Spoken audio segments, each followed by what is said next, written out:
They say kings die with crowns on their heads and legacy in their veins. But what if a king didn't just die? What if he rotted alive piece by putrid piece while the world still bowed before him? If this kind of story grips you, if you crave the forgotten, the grotesque, and the chilling truths history tried to bury, then you're exactly where you need to be. Welcome to my channel. Subscribe now, so you never miss the moments that history would rather you forget. Because here, history doesn't whisper. It festers. The story does not begin with a battlefield or a coronation. It begins in a bedroom, dark, heavy with the scent of decay, the air thick with the weight of secrets.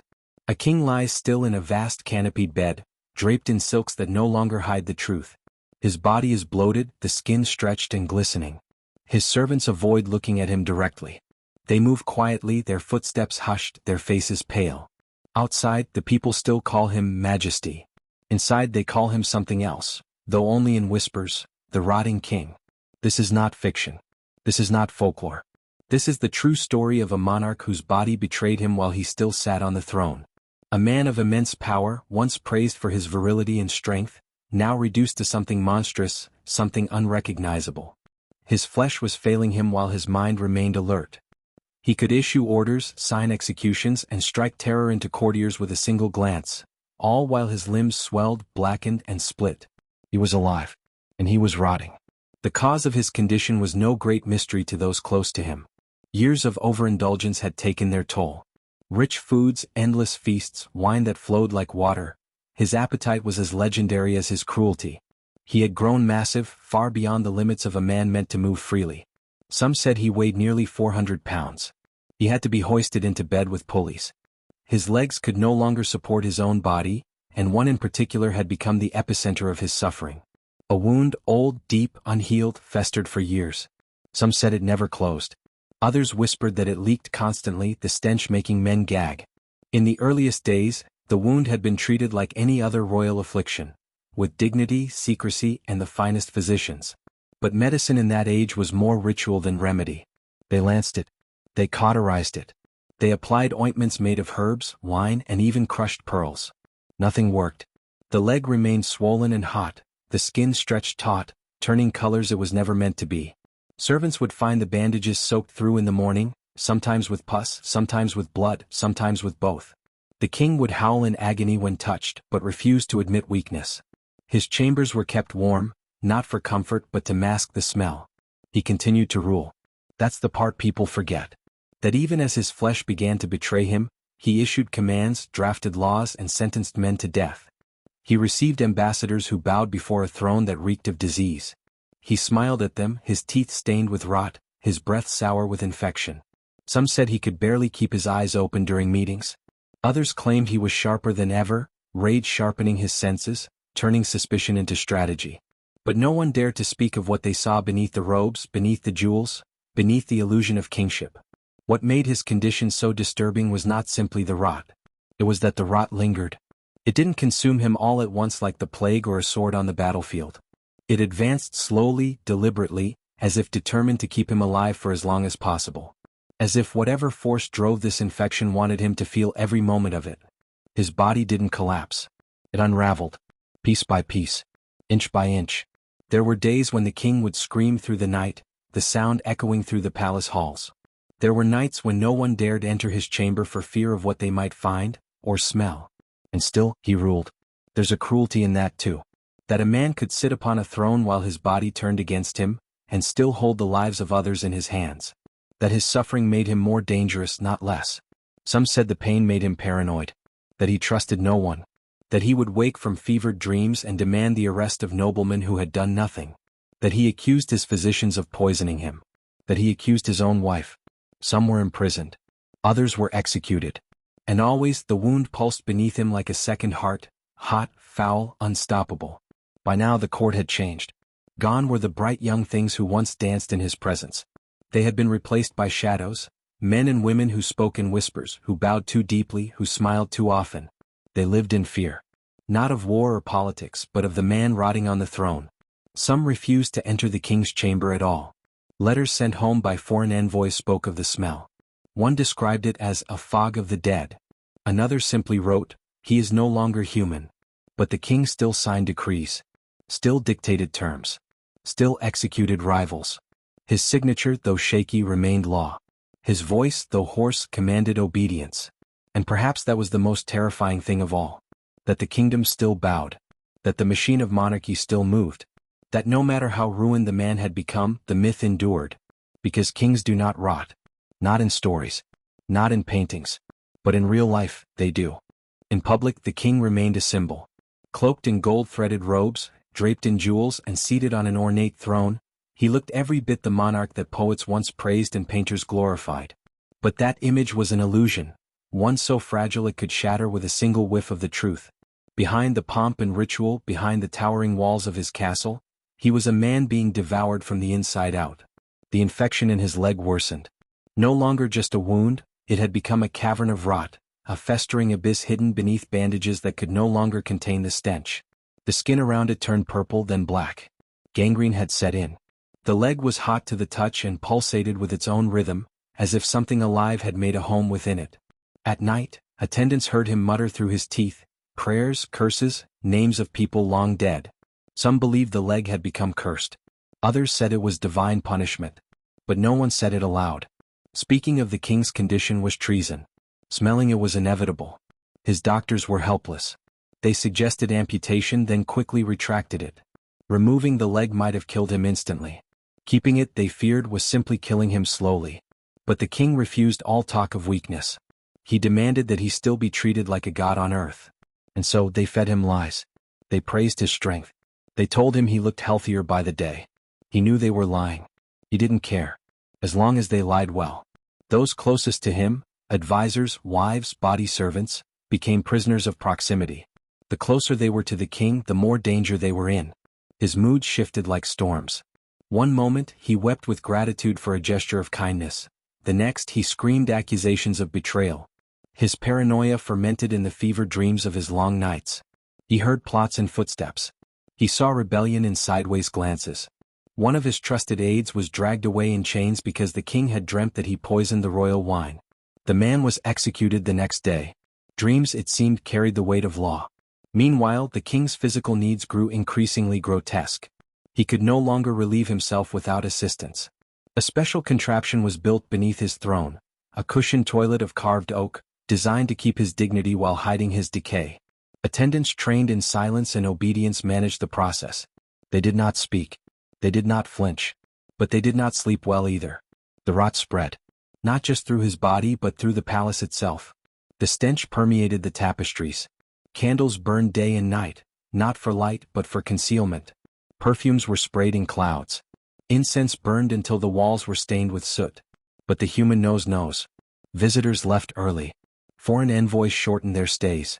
When asked what they remembered most about their royal audience, one simply replied, the smell. And the silence. And yet, his enemies remained silent. Because despite the deterioration, he still ruled. His word was law. His signature still carried the weight of execution. His illness, paradoxically, made him more feared than ever. Those who might have plotted against him waited, not because they respected him, but because they feared his last acts would be the most violent.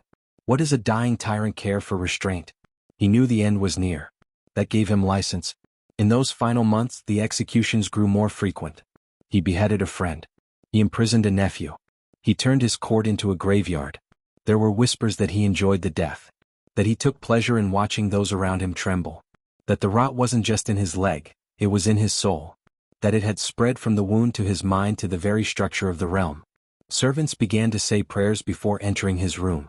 Some wore crosses beneath their uniforms. One reportedly carved protective symbols into the wood of his bedposts. Not to protect the king, but to protect themselves. His palace became a mausoleum in waiting.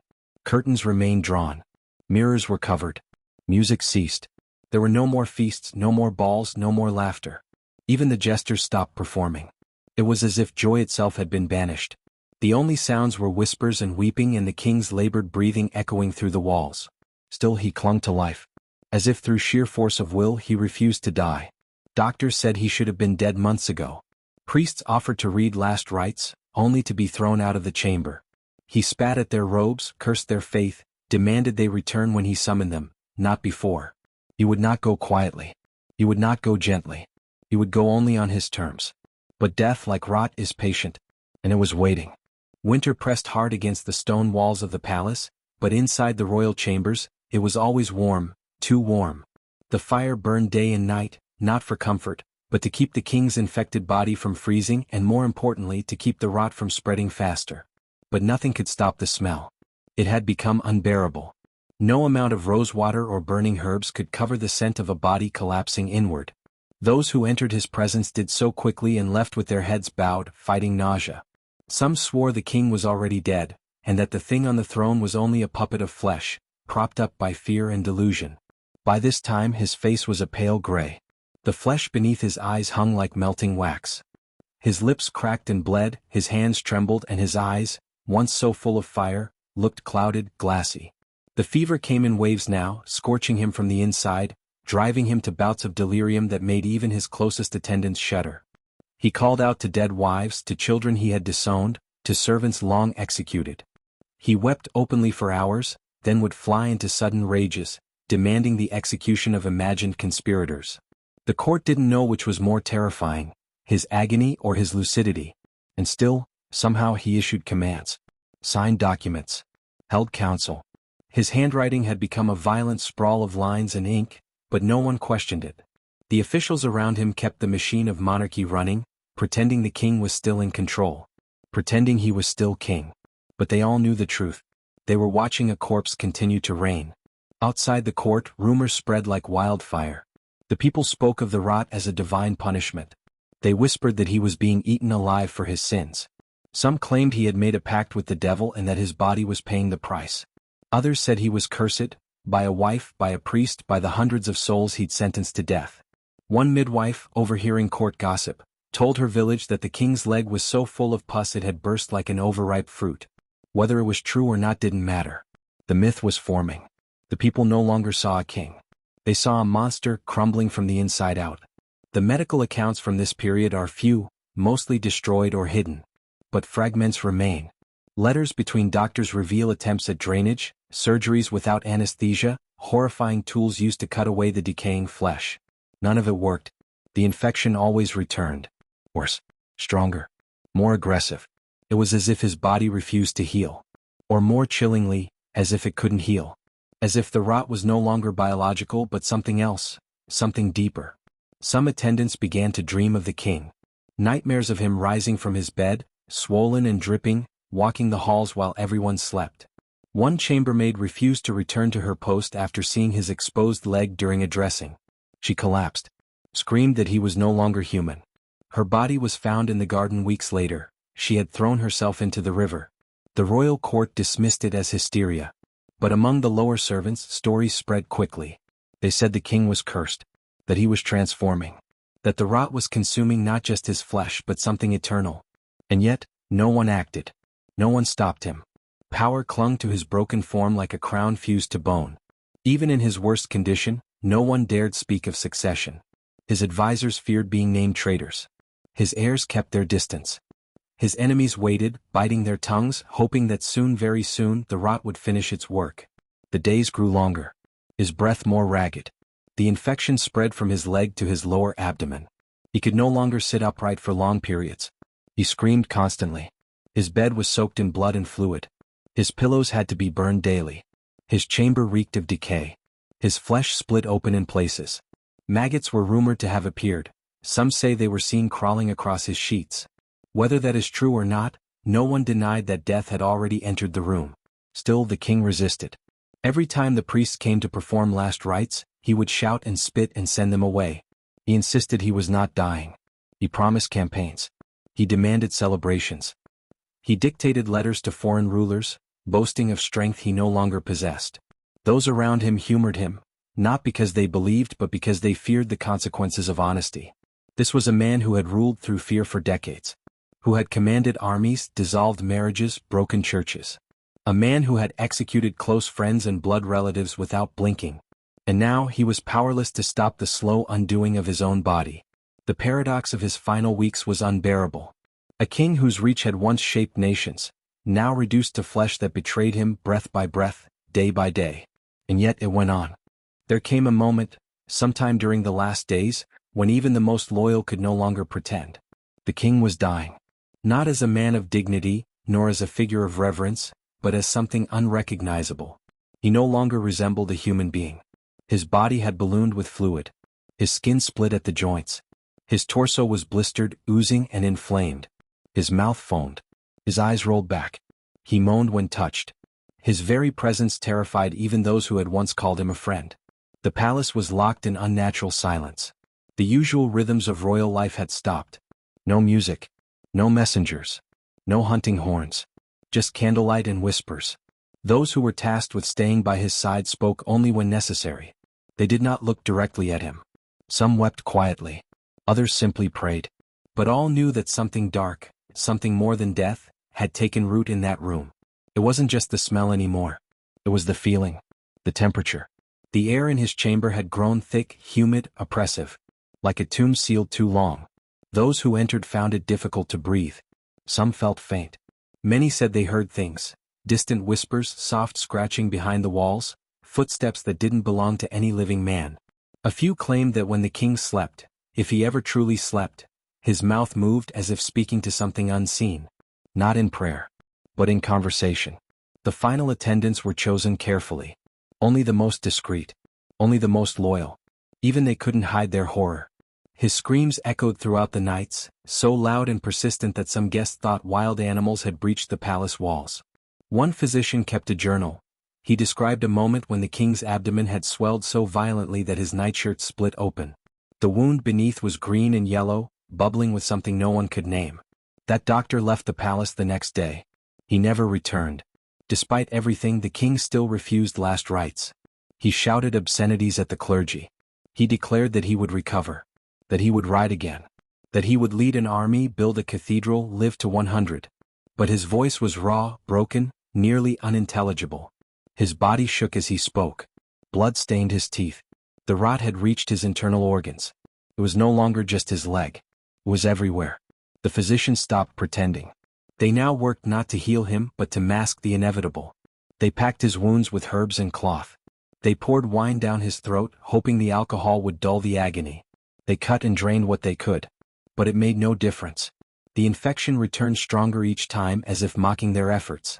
One nurse whispered that she had seen the rot move, crawl, beneath his skin as if it had a mind of its own. On one occasion, his body convulsed so violently that the attendants thought he had died. They called in the clergy. The court braced for the announcement. But then he breathed, gasping like a man drowning. He opened his eyes and muttered something none of them could understand. They would later say that the look on his face was not relief, nor pain, nor even rage. It was terror. Pure, unfiltered fear. There were rumors, unconfirmed but persistent, that during these last hours the king began to speak in tongues. That he called out to figures long dead. That he saw things in the corners of the room. That he begged unseen figures for forgiveness.